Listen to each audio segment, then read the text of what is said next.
Nemwe nyaya yendinayo panapa iri kutaurwa navanicky Mangwana. Vanicky Mangwana vari kuti why board in uninsured vehicles? It is the interest of the public not to board these vehicles. Why? Because they are not insured. It is sad to see that every time we have fatal accident, the government chucks out money through the Ministry of Local Government and relevant government structures to pay for funeral expenses, to pay for medical expenses, but we have somebody who is operating in an unregistered business, taking money and putting it in the pocket and no contribution to the government whatsoever.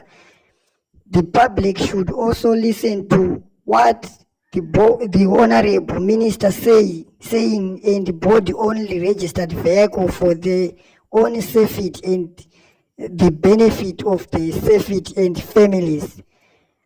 Vanicky Mangwana zvavari kutaura zvakanaka, asi tinongoziva kuti mota dzavo dzavanenge vachiti dziri registered papublic transport mazupko. Ayo mazupko acho ese akafa, vakamabvisa murodha musisina. Sofa mota dziri kutakura vanhu makombi, ende makombi acho mazhinji acho ndeavo vanhu vanoshanda mugovernment.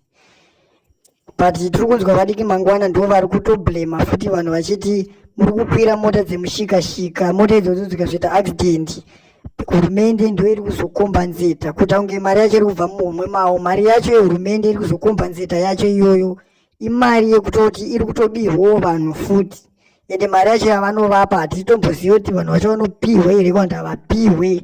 Ndo mashoko andakakubatirai. Tosangana pane imwe nyaya.